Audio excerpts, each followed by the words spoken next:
नमस्कार दोस्तों, स्वागत है आप सभी दोस्तों का लेयर 3 एजुकेशन में। देखिए, हम लोग आपके मैथ्स के मॉक टेस्ट यहाँ पर कंटिन्यू कर रहे थे। इसमें हम लोगों ने अभी तक 11 मॉक टेस्ट कर लिए हैं और आज जो है आप लोगों का मॉक टेस्ट नंबर 12 है, यानी कि 12वें मॉक टेस्ट को हम लोग लगाएंगे। और यहाँ पर क्या होता है कि डेली हम लोग क्या करते हैं कि आपके 20 क्वेश्चन यहाँ पर रखते हैं, जिसमें से आप लोगों को चेक करना रहता है कि 20 नंबर में से आप लोगों के कितने नंबर यहाँ पर आ रहे हैं। और ये जो मॉक टेस्ट है ये सभी एग्ज़ाम के लिए हेल्पफुल होंगे। आप कोई सी भी एग्ज़ाम दे रहे हो उसका जो कॉमन सिलेबस होता है उसमें से मैंने जो है आप लोगों के लिए क्वेश्चन यहाँ पर निकाले हैं दोस्तों। तो पहले क्वेश्चन के साथ शुरुआत करेंगे। उससे पहले एक जानकारी आप सभी दोस्तों के लिए ये कि कोई दोस्त ऐसा हो जो एमपी पुलिस और एमपी एसआई की तैयारी कर रहा हो तो उसके लिए यहाँ पर बेस्ट मैथ्स और रीजनिंग का फुल वीडियो कोर्स अवेलेबल है, जो बिल्कुल बेसिक से जिसमें पढ़ाया गया है। सारे चैप्टर टाइप वाइज पढ़ाए गए हैं। 499 में आपको अवेलेबल हो जाएगा। साथ ही आप लोगों को मिलेगी हर चैप्टर की पीडीएफ, जो कि जिसमें रहेगा कम से कम 200 के आसपास क्वेश्चन रहेंगे हर चैप्टर के। तो आपकी बेहतर प्रैक्टिस के लिए और बेस अच्छा मजबूत करने के लिए आप लोग यहाँ पर कोर्स ज्वाइन कर सकते हैं। लेयर 3 एजुकेशन ऐप आप डाउनलोड करिएगा, उस ऐप के अंदर आप लोगों को कोर्स अवेलेबल हो जाएगा दोस्तों। क्वेश्चन नंबर 1 के साथ शुरुआत करेंगे। देखिएगा क्वेश्चन नंबर 1 क्या लिखा हुआ है और इसको सोल्व करने की कोशिश यहाँ पर करिएगा दोस्तों।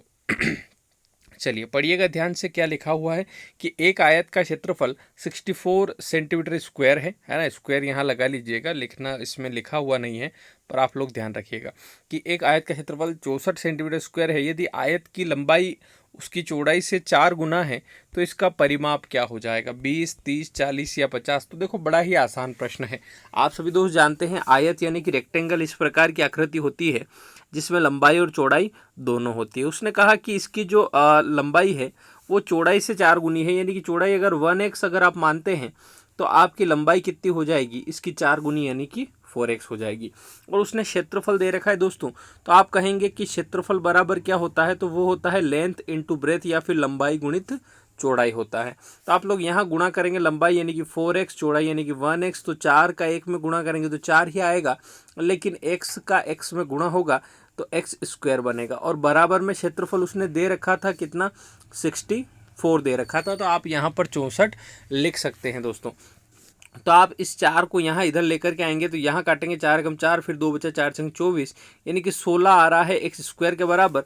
तो एक्स की वैल्यू क्या हो जाएगी दोस्तों? 4 हो जाएगी, क्योंकि 4 का स्क्वायर होता है 16। तो 4 से करेंगे 4 चौक 16, यानी कि ये लंबाई तो हो गई 16 और 4 एकम 4 यानी कि चौड़ाई हो गई 4। अब आप लोगों को परिमाप बताना है दोस्तों। परिमाप क्या होता है? चारों भुजाओं का योग, या फिर आयत के परिमाप की बात करें तो वो होता है 2 इंटू एल प्लस बी, यानी कि लंबाई प्लस चौड़ाई। तो लंबाई आपकी 16 प्लस 4 यानी कि 20, 20 का डबल कर देंगे तो 40, यानी कि इसका आंसर हो जाएगा ऑप्शन नंबर सी। तो बहुत सिंपल क्वेश्चन है, आप सभी दोस्त कर सकते हैं। बस आप लोगों को यहाँ पर आयत में ये ध्यान रखना होगा कि क्षेत्रफल बराबर लंबाई गुणित चौड़ाई होता है और परिमाप बराबर होता है 2 इंटू एल प्लस बी, 2 गुणित लंबाई प्लस चौड़ाई। बहुत सिंपल है, ठीक है। इसी प्रकार का एक और क्वेश्चन हम लोग लेंगे, है ना, आगे आएगा, आप देखना। अभी चलते हैं क्वेश्चन नंबर 2 पे, देखना, ठीक है। यहाँ लिखा हुआ है क्या है, इसको पढ़िएगा और ध्यान से करने की कोशिश करिएगा क्या लिखा हुआ है और किस तरीके से आप इस क्वेश्चन को यहाँ पर सोल्व करेंगे दोस्तों। यहाँ ध्यान दीजिएगा कि एक आयत का क्षेत्रफल 128 सेंटीमीटर स्क्वायर है। यदि इसकी लंबाई इसकी चौड़ाई से दुगनी है, देखो पिछले क्वेश्चन में कितना गुना था? 4 गुना, लेकिन इसमें क्या है? 2 गुना है। तो उसने कहा इसका परिमाप क्या होगा? तो बिल्कुल सेम क्वेश्चन आप लोगों के लिए। तो जितने भी दोस्त देख रहे हैं सभी का आंसर इसमें बिल्कुल करेक्ट आना चाहिए, क्योंकि इस टाइप का एक क्वेश्चन अभी ऊपर हम लोगों ने किया है। तो ये क्वेश्चन आप लोगों से बिल्कुल बनेगा दोस्तों। आराम से करना, इसको आसानी से हो जाएगा, कोई दिक्कत नहीं है। जैसे कि हम लोग करने की कोशिश करते हैं। देखिए, आयत इस प्रकार की आकृति आप लोगों की, आपने पता है अभी किया है ना।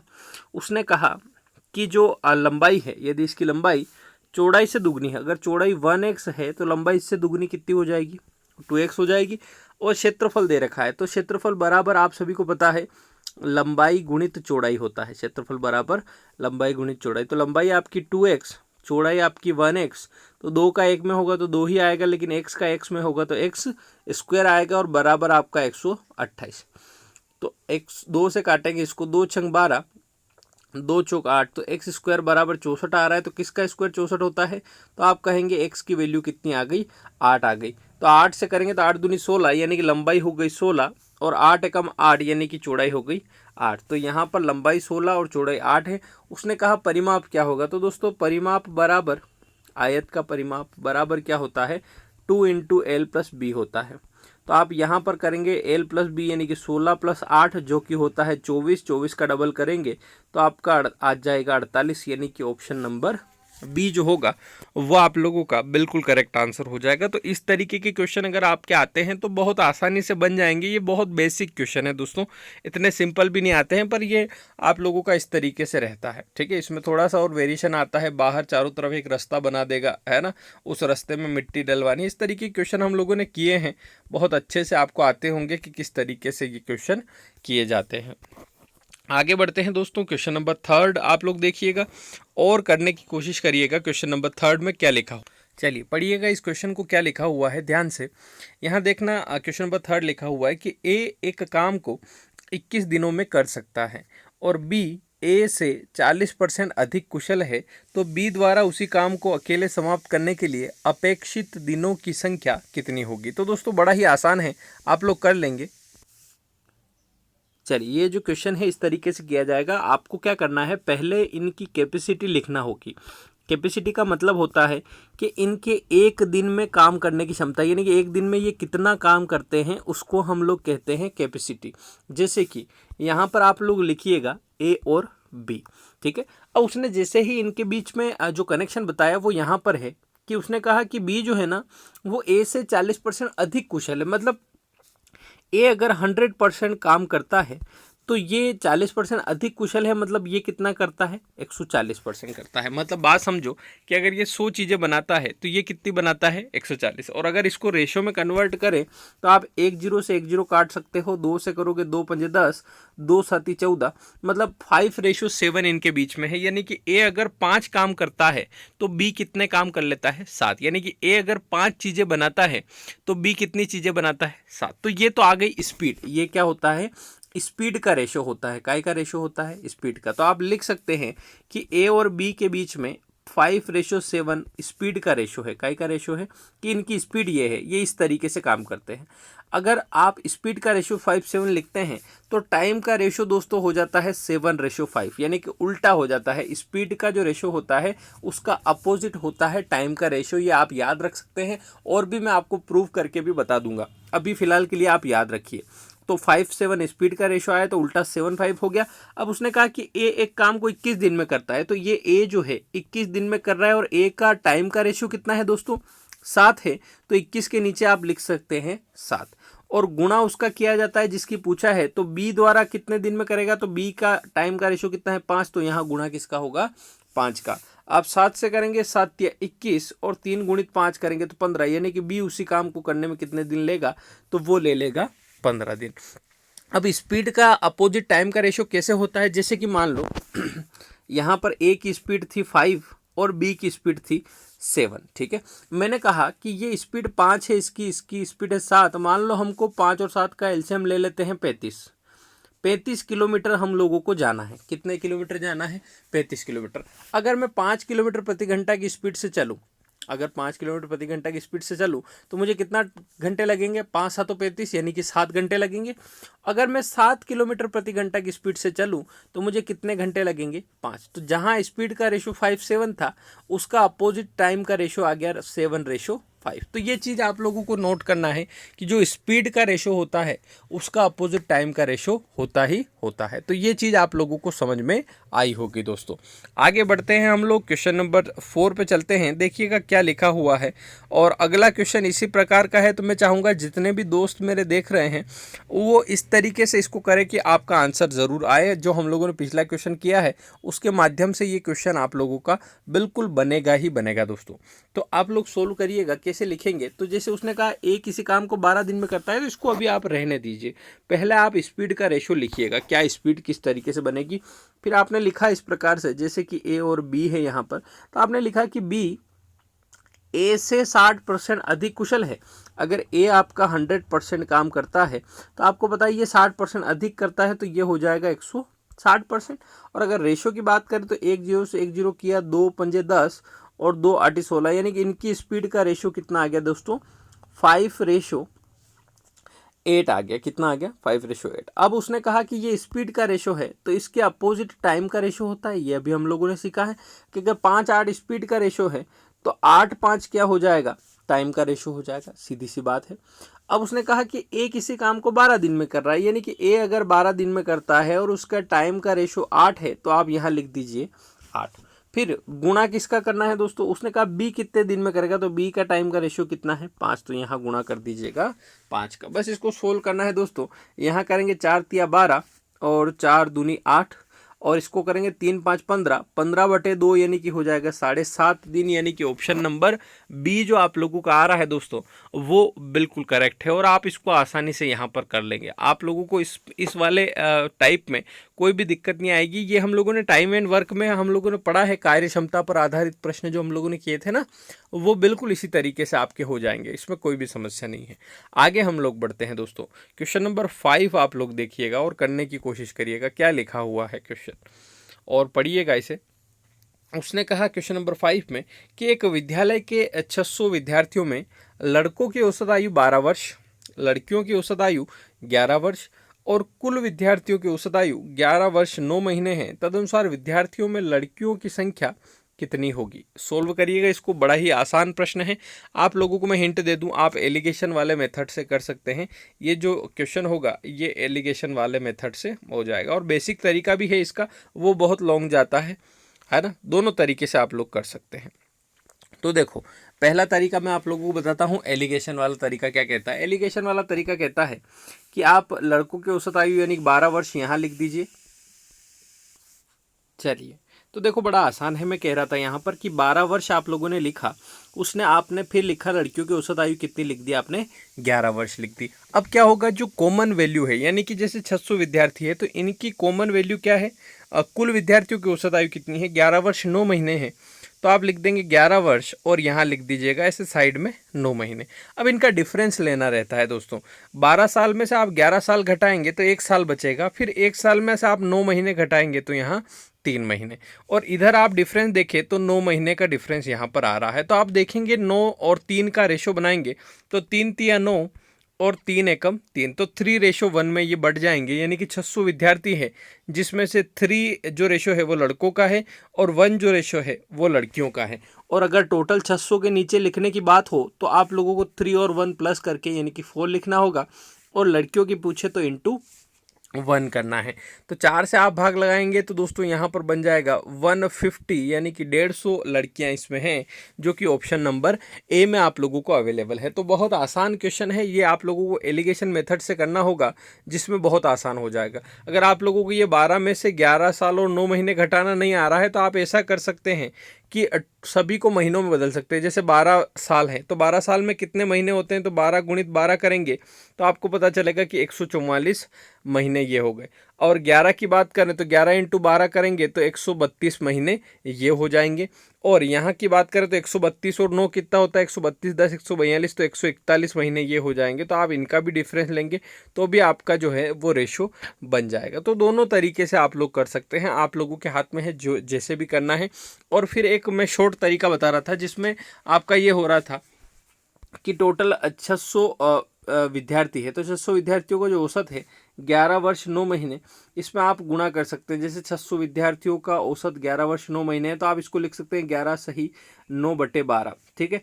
तो ये हो गया। अब 600 में से आप मान लीजिए लड़कों की औसत, लड़के x लड़के हैं तो इनका औसत 12 है तो गुणा 12 कर दीजिए, प्लस फिर जो लड़कियां हैं वो हो जाएगी 600 माइनस x, फिर उनमें गुणा कर दीजिए किसका, 11 का। तो इस इक्वेशन को भी अगर आप सोल्व करते हैं तो भी आपको x की वैल्यू मिल जाएगी, यानी कि लड़कों की संख्या मिल जाएगी। तो ये थोड़ा सा लॉन्ग मेथड आपके लिए हो जाएगा, इसके बजाय आप लोग प्रिफर करिएगा कि एलिगेशन वाले मेथड से हो जाएगा बहुत इजी वे में, ठीक है। तो दोनों तरीके हमारे पास है, आप चाहें बेसिक से करना, बेसिक से इसको सोल्व कर लीजिए, आप चाहें कि एलिगेशन से करना, एलिगेशन से आप लोग इसे सोल्व कर लीजिए, ठीक है।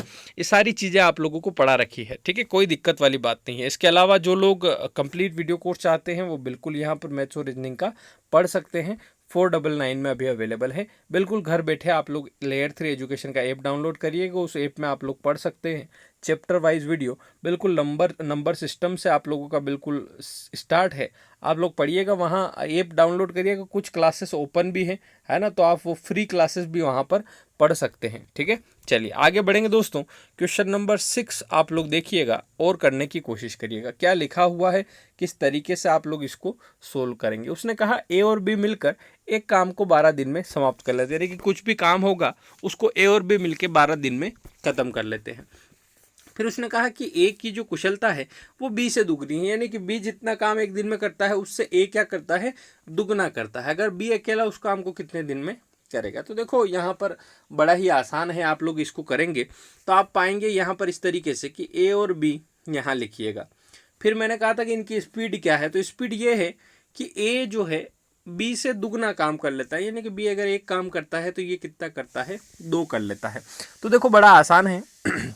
अब क्या होगा कि ये और बी मिलकर दोनों 12 दिन में काम कर सकते हैं। तो यहाँ पर समझो कि ये इनकी स्पीड का रेशो है। साथ ही साथ हम लोग ऐसा समझ सकते हैं कि ये एक दिन का कार्य भी है, यानी कि एक दिन में ये 2 चीज़ें बनाता है तो ये एक दिन में एक चीज़ बनाता है, यानी कि अगर दोनों मिल जाए साथ में तो दोनों मिलकर के एक दिन में 3 चीज़ें बनाते हैं। और ये 12 दिन तक काम खत्म कर देते हैं, यानी कि 12 दिन में काम खत्म करते तो एक दिन में 3 चीज़ें, तो 12 दिन में कितनी, 12 तिया 36, यानी कि यूं समझ लो कि 36 समोसे बनाने हैं टोटल, और ये 36 समोसे बनाते हैं। अब उसने कहा कि बी अकेले से ये बनवाओ, तो बी अकेले की स्पीड है 1, यानी कि एक दिन में 1 बनाता है, तो 36 बनाने में उसे कितने दिन लग जाएंगे दोस्तों, 36 दिन लग जाएंगे। यानी कि ऑप्शन नंबर सी जो होगा वो आप लोगों का बिल्कुल करेक्ट आंसर यहाँ पर हो जाएगा दोस्तों। बिल्कुल आसानी से आप लोग कर सकते हैं। बस आप लोगों को ये चीज़ समझना होगी कि ये जो स्पीड है ये एक दिन के काम की कैपेसिटी है, यानी कि ये एक दिन में एक चीज़ बनाता है, ये 2 चीज़ें बनाता है।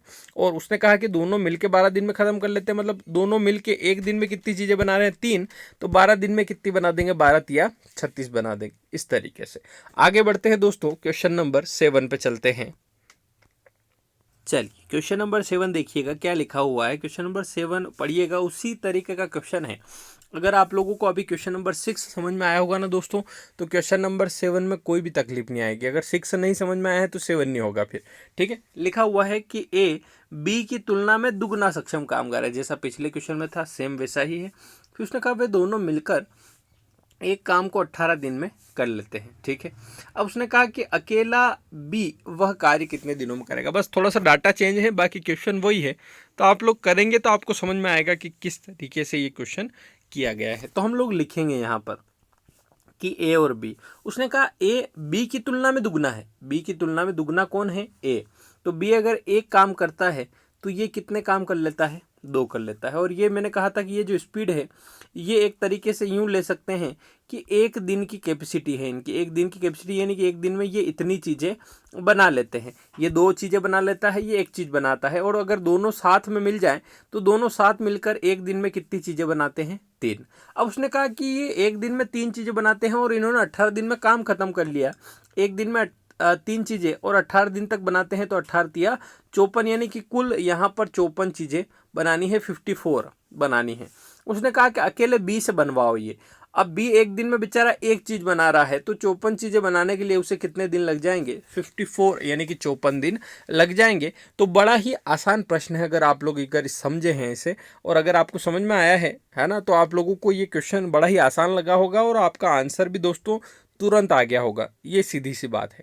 और अगर अभी तक आप लोग कुछ सीख रहे हैं तो आप लोग थोड़ी सी कंजूसी ना करते हुए वीडियो को लाइक करते चलिएगा, है ना। कल भी जैसे 400 लोगों ने आसपास देखा है, उसमें से 20 या 25 लोग ही लाइक करते हैं। तो 20 या 25 लोग जो ये लाइक कर रहे हैं ना, तुम्हारा सिलेक्शन पक्का है, क्योंकि तुम लोग जो है मेहनत की कद्र करते हो, तो तुम्हारा सिलेक्शन बिल्कुल पक्का है। बाकी समझ जाओ। ठीक है, आगे बढ़ते हैं। क्वेश्चन नंबर 8 देखिएगा और करने की कोशिश करिएगा। यहाँ देखिएगा क्या लिखा हुआ है, किस तरीके से आप लोग इसे सोल्व करेंगे। उसने कहा ए का वजन बी के वजन से 25% कम है, यानी कि ए जो है वो बी से 25% कम वजन में है। उसने कहा बी के बराबर वजन करने के लिए, यानी बी के बराबर वजन अगर करना है तो ए को अपने वजन में कितने प्रतिशत की वृद्धि यहाँ पर करना होगी। तो दोस्तों यहाँ पर क्या होता है, एक चीज़ होती है परसेंटेज का कंपैरिजन होता है कि हम व्हाट टू कंपेयर यानी कि क्या कंपेयर कर रहे हैं और किससे कंपेयर कर रहे हैं, और गुणा किसका होगा, 100 का, है ना, जो बढ़ा रहे हैं और किस पर बढ़ा रहे हैं उस तरीके से हम लोगों ने ये क्वेश्चन किए हैं। अभी कर लेते हैं, देखो बड़ा आसान है। आपने लिखा यहाँ ए और यहाँ लिखा बी। उसने कहा कि भैया ए का वजन 20 से 25 कम है। अब बी को हम लोग मान लेते हैं 100, यानी कि इसका वजन 100 किलो है, तो 25% कम करना है तो 100 पे क्या होता है कि सेम परसेंटेज रहता है, सेम वैल्यू रहती है। जैसे 100 में 25% कम करना है तो 25 कम कर दो डायरेक्ट, यानी कि ए का वजन कितना हो जाएगा, 75 हो जाएगा। अब आपको पता है कि ए का वजन 75 है, बी का वजन 100 है। उसने कहा बी के बराबर वजन करने के लिए, यानी कि इस 75 को इस 100 पे लाने के लिए कितना बढ़ाना पड़ेगा, 25 बढ़ाना पड़ेगा। तो डायरेक्ट यूनिक 25% आंसर लगा दिया। रुको जरा सबर करो, है ना, वो चलता है ना भी, रुको जरा सबर करो, है ना, वो वाला। तो देखो आपको 25 बढ़ाना है, पर ये 25 तो वजन है, किस पे बढ़ा रहे हैं दोस्तों, तो आप बढ़ाएंगे 75 पर वृद्धि करना है तो नीचे आपका 75 आएगा, और गुणा किसका करना है, प्रतिशत बोला है तो गुणा 100 का होगा। तो आप देखोगे 25 तिया 75 यानी कि 3 बार, और 3 से काटोगे तो 33 सही 1/3%, यानी कि इसका आंसर हो जाएगा ऑप्शन नंबर सी।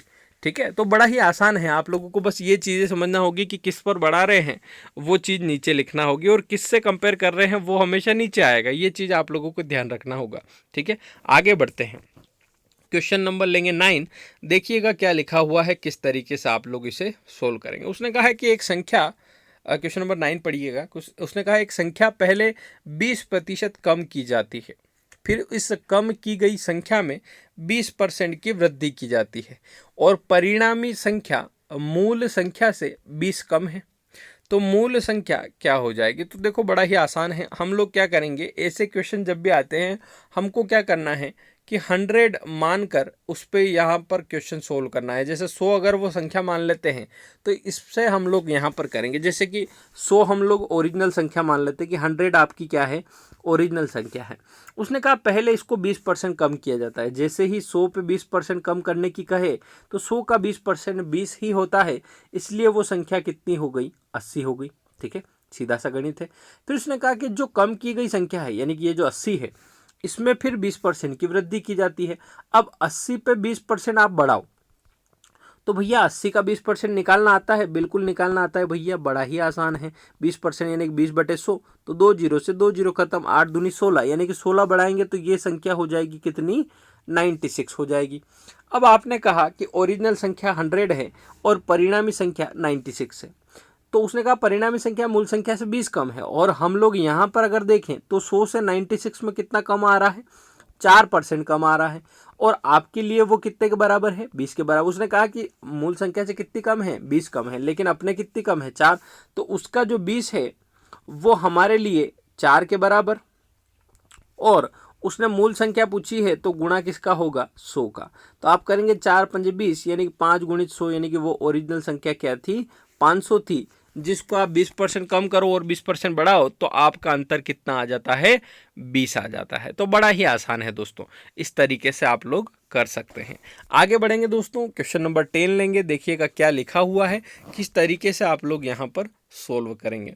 देखिएगा और आंसर करने की कोशिश करिएगा। आप लोग इसका आंसर ज़रूर करिएगा, फिर देखिएगा अपना आंसर सही है या नहीं है। तो पहले एक कोशिश आप लोगों की बनती है, क्या लिखा हुआ है पढ़िएगा और सोल्व भी करते जाइएगा। यदि ए सी से 50% बड़ा हो, यानी कि ए जो है वो सी से कितना बड़ा है, 50% बड़ा है, और बी सी से 25% बड़ा है, लेकिन बी जो है वो सी से कितना बड़ा है, केवल 25% बड़ा है। तो उसने कहा ए बी से कितने परसेंट बड़ा होगा। अब यहाँ पर बहुत सारे दोस्तों का आंसर आएगा 25, बहुत सारे दोस्तों का आएगा 20, बहुत सारा का आएगा 50।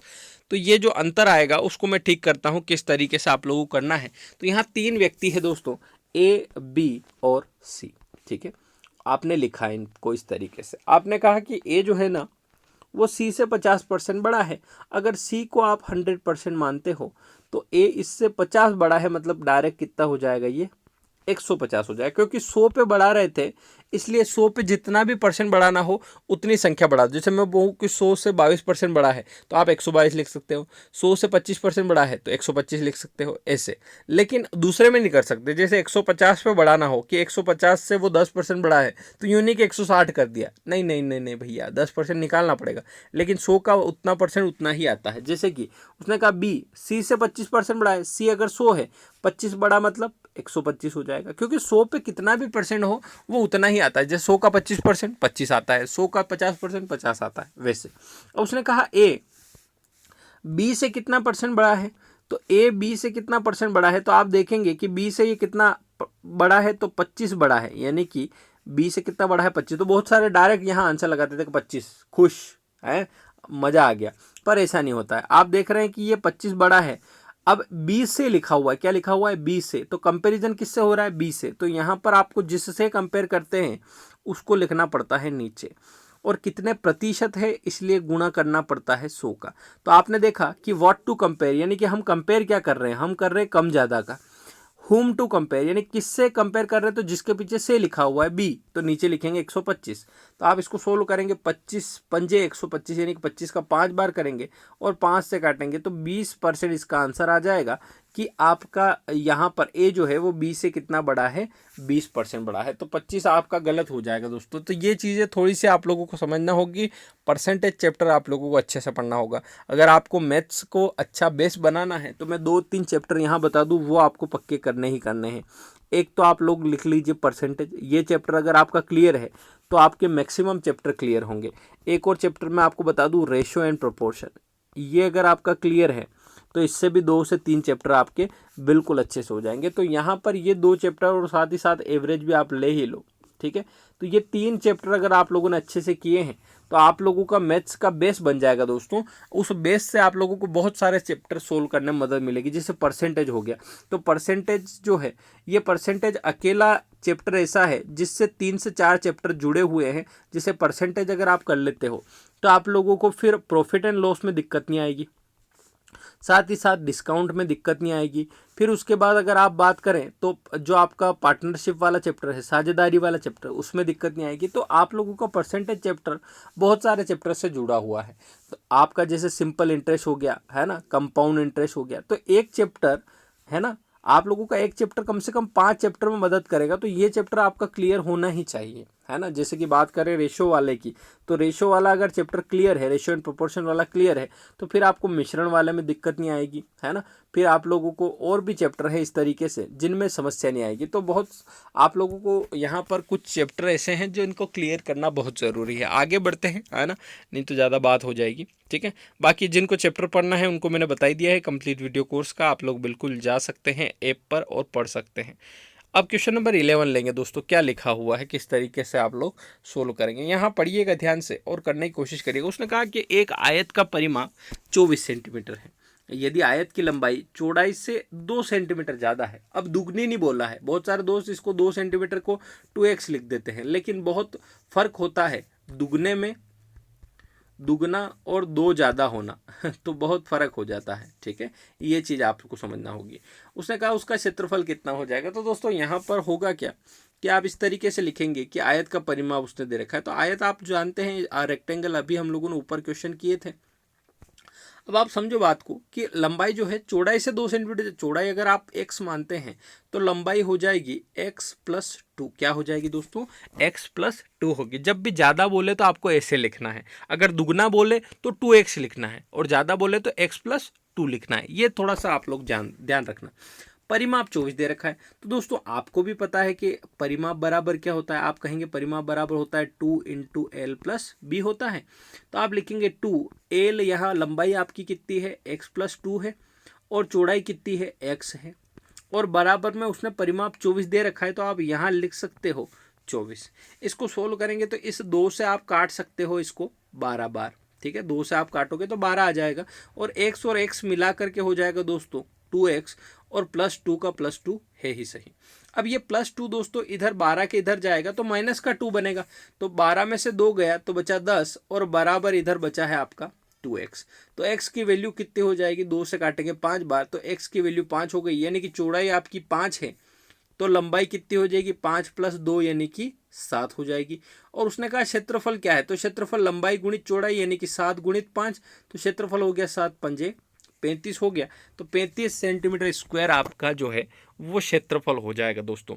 तो बहुत आसान प्रश्न है, बस आप लोगों को थोड़ा सा ध्यान रखना है कि जब भी ज़्यादा बोले तो x + 2 कर देना है, और अगर दुगना बोले तो 2x करना है। ये चीज़ आप लोगों को थोड़ा सा ध्यान रखना होगा। इसमें बहुत सारे दोस्त कंफ्यूज रहते हैं, लेकिन अब ये कंफ्यूजन नहीं होगा।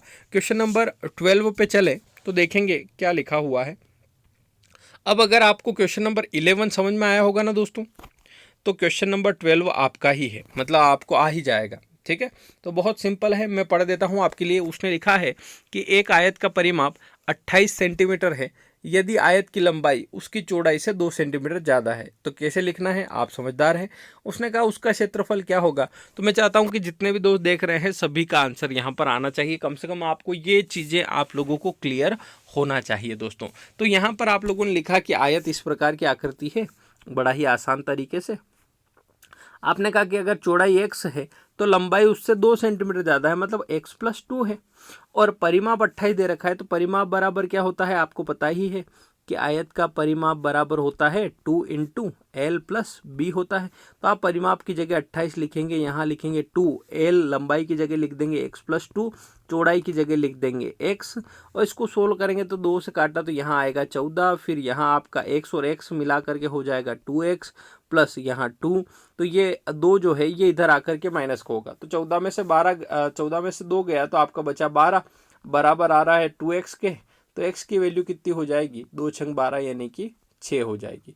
तो अगर आपकी चौड़ाई 6 है तो लंबाई 6 और 2 8 हो जाएगी। तो लंबाई चौड़ाई 8 और 6 आ गई है, मतलब आप लोग क्षेत्रफल निकाल सकते हो कि लंबाई गुणित चौड़ाई यानी कि 8 × 6 48 सेंटीमीटर स्क्वायर। तो देखो बड़ा ही सिंपल है ना। बस एक बार क्या है कि चीज़ों को पढ़ना पड़ता है, मतलब बहुत सारे दोस्त मैथ्स से डरते हैं, मैथ्स कठिन है। कठिन नहीं है, बस आपको एक पैटर्न समझना होगा।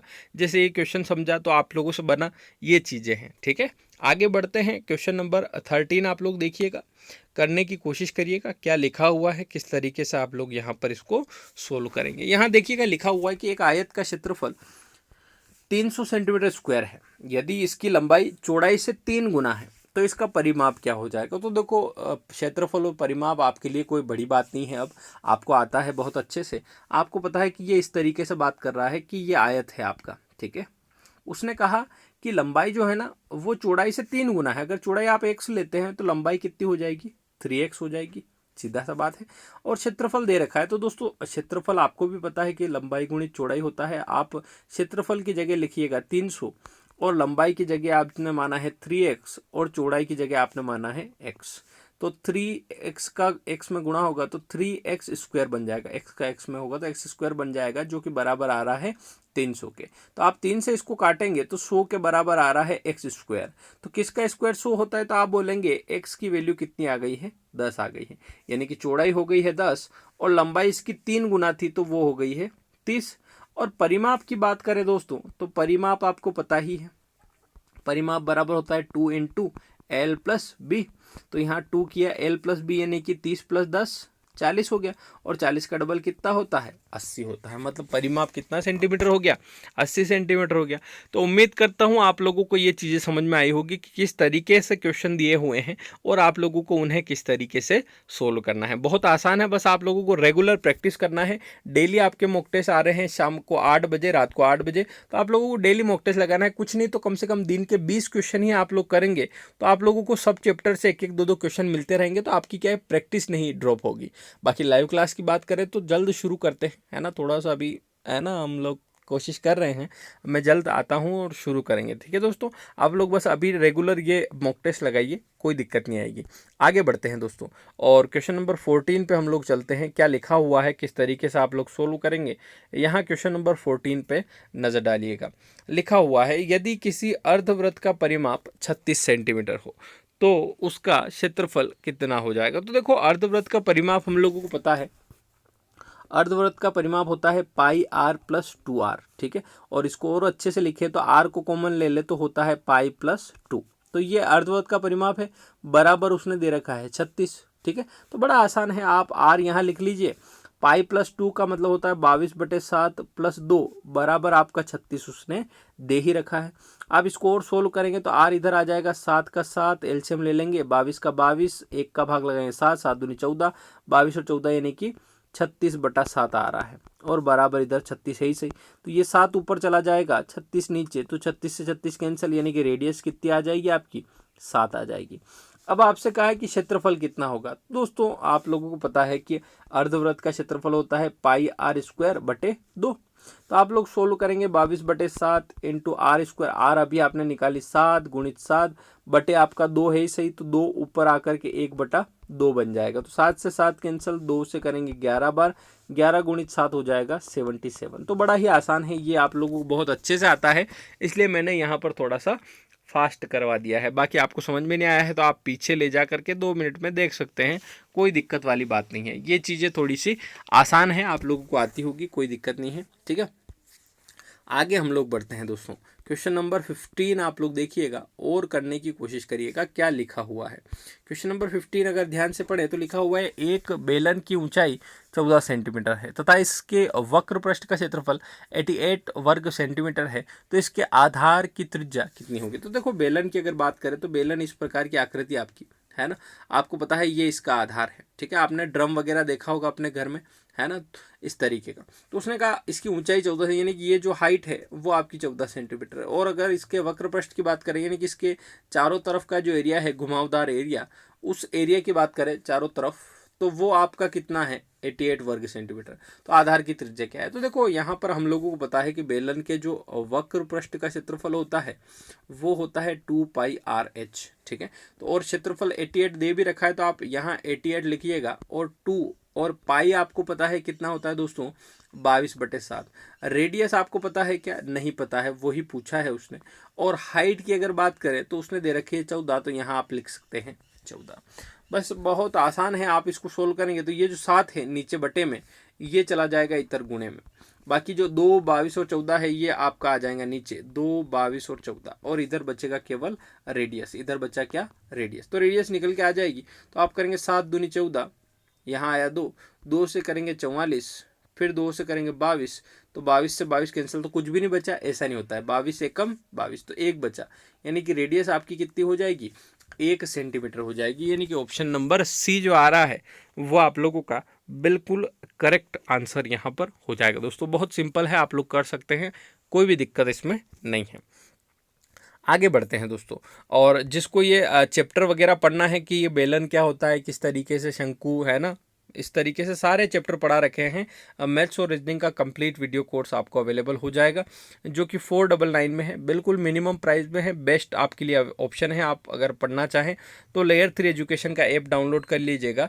उस ऐप के अंदर आप लोगों को ये सारी चीज़ें अवेलेबल हो जाएगी। और मान लीजिए आपको कोई समस्या आती है तो मैं आपको नंबर लिख देता हूँ, आप इस नंबर पर संपर्क कर सकते हैं 9977651282। इस पर आप लोग संपर्क कर सकते हैं अगर कोई समस्या आती है तो। बाकी बेस्ट कोर्स है, जो लोग बिगिनर्स हैं यानी कि जो लोग शुरुआत कर रहे हैं, तो बेसिक अगर अच्छा करना है तो ये कोर्स आपको बहुत मदद करेगा दोस्तों। अगर आपको आता है, आपको सब कुछ आता है, तो फिर कोई दिक्कत नहीं, आप बस प्रैक्टिस करिए। बाकी जिनको नहीं आता है उनके लिए बेस्ट ऑप्शन यहाँ पर अवेलेबल है।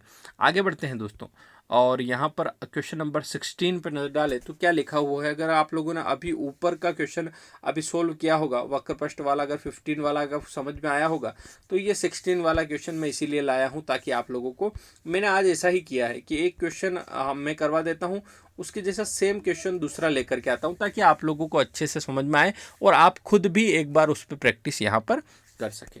तो जैसे यहाँ लिखा हुआ है कि बेलन के आधार का व्यास उसने 42 दिया है और इसके वक्र पृष्ठ का क्षेत्रफल भी 1320 दिया है, तो बेलन की ऊंचाई कितनी होगी ये आप लोगों को बताना है। तो अभी हम लोगों ने सीखा है कि भैया वक्र पृष्ठ का जो क्षेत्रफल होता है वो होता है 2πr/h। क्या होता है दोस्तों 2πr/h, और वो क्षेत्रफल भी उसने दिया है 1320। तो आप यहाँ लिख सकते हैं 1320 बराबर 2, और पाई की वैल्यू है 22/7, और रेडियस कितनी है। तो देखो व्यास 42 है, मतलब रेडियस इसकी आधी हो जाएगी, जो कि होगी कितनी 21। तो कभी भी ध्यान रखना कि व्यास या डायमीटर दिया हो तो उसका आधा होता है त्रिज्या या रेडियस। और हाइट की बात करें तो वो हमको निकालना है।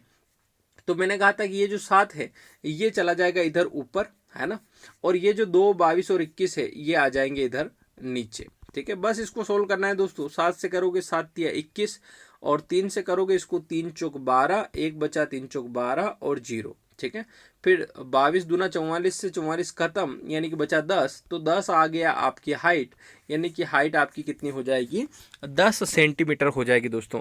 बहुत आसान है, सिंपल है ना। तो ये तो हो गया आपका वक्र पृष्ठ। और कभी कभी आयतन भी पूछता है, इसका वॉल्यूम भी पूछता है, तो वो आप लोग याद रख लीजिएगा, पाई आर स्क्वायर एच। ठीक है, तो जिसमें स्क्वायर आ रहा है वो आपका आयतन है। ठीक है, और जिसमें स्क्वायर नहीं आ रहा है वो आपका वक्र पृष्ठ का क्षेत्रफल है। ये दोनों फॉर्मूले आप लोग याद रखना, मैक्सिमम इन्हीं से क्वेश्चन यहाँ पर बनता है। और कभी कभी संपूर्ण पृष्ठ का भी पूछ लेता है कि बेलन के संपूर्ण पृष्ठ का क्षेत्रफल पूछे तो आप कर सकते हो 2 पाई आर एच प्लस आर। ये चीज़ आप थोड़ी सी याद रख सकते हो। बाकी ये मैंने आप लोगों को जब चैप्टर पढ़ाया था मैंने बताया था कि ये फॉर्मूले कैसे बने हैं, इनका निर्माण कैसे हुआ है, तो आप लोगों को रटने की ज़रूरत नहीं पड़ती है जब आप लोग चैप्टर अच्छे से समझ लेते हो। मैंने 3D डायग्राम से भी पढ़ाया था, मैंने बेलन आपको घुमा के बताया था कि किस तरीके से यहाँ इसके आधार होता है, किस तरीके से ऊंचाई होती है, सब कुछ मैंने 3D डायग्राम में आप लोगों को चैप्टर में पढ़ा रखा है दोस्तों। बहुत आसान है ना। आगे बढ़ते हैं, क्वेश्चन नंबर 17 आप लोग देखिएगा और करने की कोशिश करिएगा क्या लिखा हुआ है, किस तरीके से आप लोग इसको सोल्व करेंगे। उसने कहा एक घन की प्रत्येक भुजा को दुगना करने पर संपूर्ण पृष्ठ के क्षेत्रफल में कितने प्रतिशत की वृद्धि होगी। देखो घन यानी कि क्यूब, अगर आप लोग लूडो वगैरह खेलते हैं, लूडो किंग है ना, अभी लॉकडाउन में टाइम पास, तो आप लोगों को पता होगा कि उसकी जो वो होती है, वो इसकी डाइस जो होता है वो इस प्रकार का होता है, क्यूब के आकार का, जिसमें ऑल साइड इक्वल होती है, यानी कि सभी जो भुजाएं हैं वो बराबर होती है। ठीक है, उसने कहा इसकी भुजा मान लो हम लोग एक मानते हैं कि 1 सेंटीमीटर है। ठीक है, आपने कहा कि भैया हम तो भुजा दुगनी कर रहे हैं, मतलब एक की जगह बढ़ा करके कितनी कर रहे हैं, 2 कर रहे हैं। तो उसने कहा संपूर्ण पृष्ठ के क्षेत्रफल में वृद्धि होगी कितने %। तो मान लो आप 1 से 2 कर देते हो, तो संपूर्ण पृष्ठ की अगर बात करें तो वो होता है 6a², और इसका भी कितना होगा, 6a² ही होगा, है ना। ऐसा तो नहीं कि बड़ा हो गया फॉर्मूला भी बदल जाएगा, फॉर्मूला नहीं बदलेगा, फॉर्मूला 6a² है, इसका भी 6a² है। तो आप देखेंगे कि यहाँ पर 6a² से 6a² में 6 कट गया, यानी कि 6 से 6 कट गया। और a² की बात करें तो 1 का स्क्वायर तो 1 ही रहता है, लेकिन 2 का स्क्वायर कितना हो जाता है, 4, यानी कि यहाँ इसके संपूर्ण पृष्ठ का क्षेत्रफल 1 है और इसका कितना है, 4 है। तो आप देखेंगे कि यहाँ पर 1 से 4 हुआ, मतलब 3 की वृद्धि हुई। कितने की वृद्धि हुई, 3 की। किस पर हुई, 1 पर। और गुणा करेंगे 100 से तो आपको पता चलेगा कि 300% की वृद्धि होगी। अगर घन की प्रत्येक भुजा को दुगना कर दिया जाए तो संपूर्ण पृष्ठ के क्षेत्रफल में 300% की, यानी कि 300% की वृद्धि यहाँ पर होती है दोस्तों। बहुत आसान है, आप लोग कर लेंगे, कोई दिक्कत नहीं आएगी। आगे बढ़ते हैं, और आप लोग एक चीज़ यहाँ, अगर आपने चैप्टर पढ़े हैं तो फिर आपके लिए कोई नई बात नहीं है। ये क्वेश्चन नंबर 18 आप लोग देखिएगा क्या लिखा हुआ है, सोल्व करिएगा और आंसर निकालने की कोशिश करिएगा क्या लिखा हुआ है, किस तरीके से आप लोग यहाँ पर करेंगे। उसने कहा कि 11 परिणामों का औसत 60 अंक है, यानी कि 11 परिणाम हैं जिनका औसत 60 है, तो आप निकाल सकते हैं इनका टोटल कितना होगा। यहाँ काम आसान हो जाता है, 11 × 6 11 66, यानी कि 660।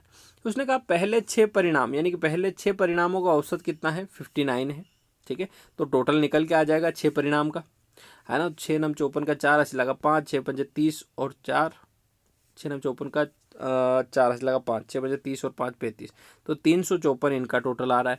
फिर उसने कहा कि अंतिम 6 परिणामों का औसत 62 है। अंतिम 6 का कितना है, 62 है। तो 6 दूनी 12 का 2 80 लगा 1, 6 6 36 और 1 37। अगर इन सभी को जोड़े तो 6 और 6 12 परिणामों को टोटल आ रहा है। 4 में से 2 गया, 4 और 2 कितना हो गया, 6, 7 5 12 का 2 80 लगा 1, 3 3 6 और 1 7, 726 हो रहा है। अब 12 परिणामों का टोटल है 726 और 11 परिणामों का है 660, तो आप एक परिणाम जो बचा हुआ है, छठी संख्या, वो निकाल सकते हैं कि 726 में से आप 660 घटा दें, तो यहाँ 6 का 6, 12 में से 6 गया 6, 6 में 6 कैंसल, 66 आ रहा है, यानी कि छठा परिणाम कौन सा हो जाएगा, 66 हो जाएगा। ऑप्शन नंबर डी हो जाएगा दोस्तों। बहुत आसान है, सिंपल है, आप लोग कर सकते हैं, कोई भी दिक्कत इसमें नहीं है। आगे बढ़ेंगे दोस्तों, क्वेश्चन नंबर 19 पे आप लोग चलिएगा क्या लिखा हुआ है। क्वेश्चन नंबर 19 अगर पढ़े, उसने कहा कि 10 क्रमागत संख्याएं दी गई हैं, मध्य में दी गई 2 संख्याओं का औसत 13.5 है, तो प्रथम 6 संख्याओं का योगफल क्या होगा। तो देखो यहाँ पर 10 संख्याएं हैं और क्रमागत है, मतलब आप समझ सकते हो, जैसे मैं कहूँ 5 और 6 का औसत कितना होगा, तो वो हो जाएगा 5.5, ठीक है। मैं कहूँ आपसे कि भैया 12 और 13 का औसत कितना होगा, आप कहेंगे 12.5, मतलब इनके बीच का औसत मतलब बीच की संख्या। अब उसने कहा कि 10 संख्याएं हैं, तो 1 2 3 4 5 6 7 8 9 10, ठीक है 10 है। अब इसमें से बीच की दो संख्याएं कौन सी होगी, तो पांचवी और छठी संख्याएं बीच की होगी, यानी कि ये दोनों संख्याएं बीच की होंगी। और इनका औसत 13.5 है, मतलब अगर इनका औसत 13.5 है, मतलब ये संख्या 13 होगी और ये 14 होगी। सीधा सा गणित है। 13.5 का मतलब होता है इनका औसत 13.5 है, मतलब ये 13 और ये 14 होगी। ये 15 16 17 ऐसे करके होगी। और इधर की बात करें तो 12 11 10 और 9 हो जाएगी। और उसने कहा प्रथम 6 संख्याओं का योग क्या होगा, तो 9 10 11 12 13 14, यहाँ इन सब को जोड़कर बताना है दोस्तों। तो आप लोग कर सकते हो, सभी को जोड़ सकते हो, ठीक है। तो आप देखोगे यहाँ पर सभी को जोड़ेंगे तो लगभग कैसे जोड़ेंगे, तो आप ऐसा कर सकते हैं 11.5 का गुणा कर सकते हैं 6 में, तो 11 छंग 66 का 6 और 3 इधर, तो 69 आपका हो जाएगा। आप सभी को जोड़ लीजिएगा, 69 आप लोगों का बिल्कुल राइट आंसर यहाँ पर हो जाएगा। बहुत सिंपल क्वेश्चन है, हम लोगों ने मेहमान वाली ट्रिक से ये किए ही थे, है ना। आप लोगों को पता है कैसे करना है, ठीक है। नेक्स्ट क्वेश्चन पे चलते हैं, क्वेश्चन नंबर 20 और आज का लास्ट क्वेश्चन। यहाँ देखिएगा लास्ट क्वेश्चन क्या लिखा हुआ है, यहाँ ध्यान दीजिएगा। उसने कहा यदि एक अर्धवृत्त का क्षेत्रफल, यानी कि अर्धवृत्त का क्षेत्रफल 693 वर्ग सेंटीमीटर है, तो इसकी त्रिज्या क्या होगी। तो देखो हम लोगों को पता है अर्धवृत्त का क्षेत्रफल, अभी हम लोगों ने किया था कि अर्धवृत्त जब भी आ जाए तो उसका क्षेत्रफल होता है πr² बटे 2 करना होता है, जो कि दे रखा है उसने कितना, अर्धवृत्त का क्षेत्रफल 693 दे रखा है, तो आप 693 इंटू 2 कर सकते हो। ये जो 2 है ये बटे का उधर चला जाएगा, तो यहाँ πr² यानी कि 22/7 इंटू आर का स्क्वायर बराबर 693 इंटू 2। तो ये 22/7 भी एक काम करो उधर भेज दो, 22/7 को उधर भेजोगे तो 7/22 हो जाएगा। तो आप इसको 2 से करोगे, 2 से करोगे, 2 से 11 बार कट जाएगा ये 22, और 11 से इसको काटोगे 11 छंग 66 और 3 बचा 11 या 33, और 63 इंटू 7 करोगे तो 7 या 21 का 1, हसील लागा 2, 7 छंग 42 और 2 44, तो 441 आ रहा है r² के बराबर। तो किसका स्क्वायर 441 होता है, तो वो होता है 21 का स्क्वायर, यानी कि ऑप्शन नंबर सी जो होगा वो आप लोगों का बिल्कुल करेक्ट आंसर हो जाएगा। दोस्तों बहुत आसान है, सिंपल है, आप लोग कर सकते हैं इस तरीके से। बाकी जिन लोगों को चैप्टर वाइज पढ़ना है वो बिल्कुल पढ़ सकते हैं, यहाँ पर पूरा chapter wise full course available है, आप बिल्कुल पढ़ें, ठीक है। आप अगर वो DSSB की वैकेंसी भी भर रहे हैं तो भी ये कोर्स आपके लिए बहुत हेल्पफुल होगा, और इसकी वैलिडिटी रहेगी 6 महीने। 6 महीने तक ये कोर्स आपके पास ही रहेगा, 6 महीने तक आप इसे पढ़ सकते हैं, देख सकते हैं। एक वीडियो पता नहीं कितनी बार आप चाहें देख सकते हैं, कोई दिक्कत नहीं, सब कुछ आपके पास ही रहेगा। और वीडियो को आप लोग डाउनलोड भी कर सकते हैं अपने मोबाइल में, बेस्ट ऑप्शन आपके पास है, ठीक है। तो यहाँ पर आप लोगों को इस तरीके से मिलेगा। जो लोग ज्वाइन करना चाहते हैं लेयर 3 एजुकेशन का ऐप डाउनलोड करिएगा, इस ऐप के अंदर आप लोगों को सारी फैसिलिटीज़ अवेलेबल हो जाएगी। PDF मिलेगी साथ में, बेहतरीन PDF आप लोगों के लिए तैयार की, ये सारी PDF आपको मिल जाएगी, ठीक है। थैंक यू सो मच दोस्तों, मिलते हैं नेक्स्ट वीडियो में, तब तक के लिए अलविदा, धन्यवाद आप लोगों का।